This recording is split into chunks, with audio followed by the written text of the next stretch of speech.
He calls himself a European dinosaur, Jacques-RenÃ Rabier. Now 89, he helped shape Europe through its many stages of evolution. Close to Jean Monnet, he was in at the outset of the European coal and steel community, the forerunner of today's union.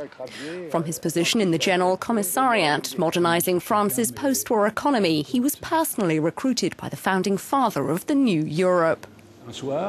I had seen him a couple of times, no more. Then at 6:30 one evening, Jean Monnet called me in. I was overwhelmed. He said to me, "Monsieur Rabier, my private secretary intends to run for office in Charente and is certain to be elected. So I'm in need of a private secretary. I'll take you." Young Rabier was somewhat intimidated. The only more or less intelligent thing I could come up with was, "Do you believe I'll be up to the job, sir?"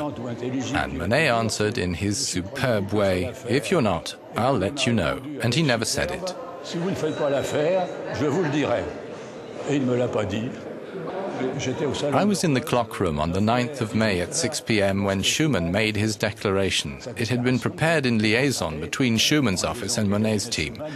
I often say that without Monnet there wouldn't have been a Schuman plan. But without Schuman, there would perhaps have been a document which would still be archived away in the Quai d'Orsay.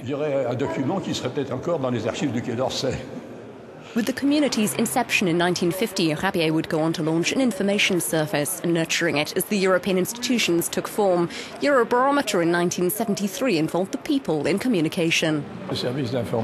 I created the information service in Luxembourg at the European coal and steel community under Jean Monnet's authority in inverted commas. He was not a secretive man, as is sometimes said, but rather a man of discretion. That's to say that when a decision had not been made collectively, obviously silence was required. But from the moment it had been taken, the information needed to get out. Monnet was especially mindful of informing people.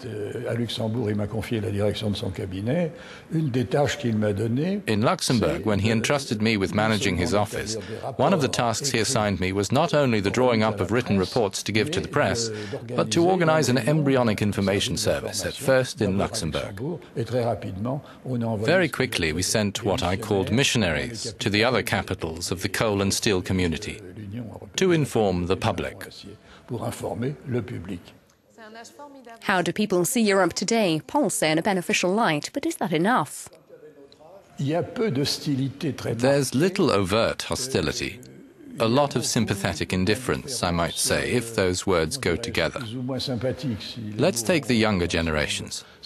I have several children, grandchildren, and even great-grandchildren. Therefore, I'm in a position to judge over several generations. A lot believe it's a done thing. When they go on to further studies, they'll do Erasmus. Before that, aged 16, 17, they think of going to see their friends in Germany, in Italy, or in Spain. They move around. They have a few euros in their pocket, maybe not much, but some, and they think it's done. Maybe what's needed are events like we're living through at the moment, deep crises, financial, economic, perhaps social, for the young generations to see that there's still a lot to do. As a sign of this sense of non-involvement, the number of people turning out to vote in European elections keeps dropping. The next ones are in June next year. How to improve on this? These elections can't be successful in each of our countries if each one is fought on national patterns. These are not national elections, they're European.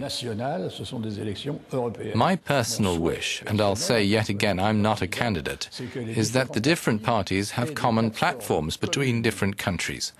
Let the socialists have their platform, the Christian Democrats and liberals theirs.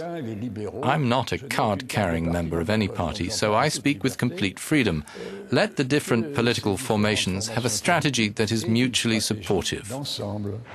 Another unknown is the future of the Lisbon Treaty. Last June, a majority of Irish voters rejected it. If it's to come into force to reform the EU's institutions, all the member states have to ratify it. Personally, I don't like opt-outs, but I do care about the vanguard. A vanguard must be able to move ahead on this or that aspect of the Lisbon Treaty. If 12, 15, 17 Euro members soon want to move forward on solving not only monetary problems, but also financial and economic, let them. I don't see how a road convoy can gauge its speed to that of the slowest. The weakest has to be respected, but if it can't keep up with the convoy, you make sure it won't just be left by the wayside, but you can't force it happily along against its will. I'd like the Irish to stay, but if they can't sign up, well, they'll come along later. When we started, the British weren't in. We started out with 6 countries. Monnet wanted the British in the group. Monnet came from the town of Cognac.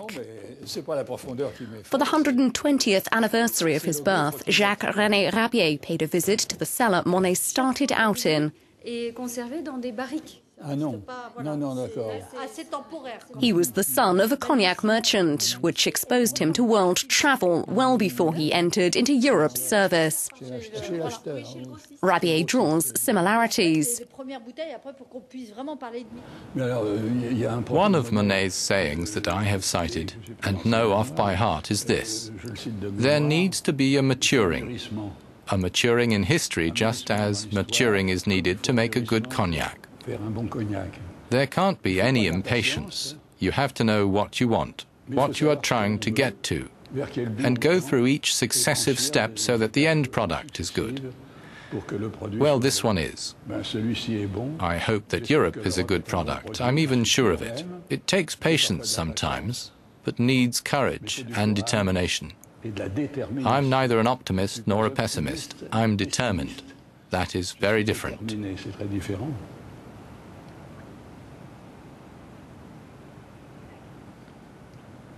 La santé de Euronews.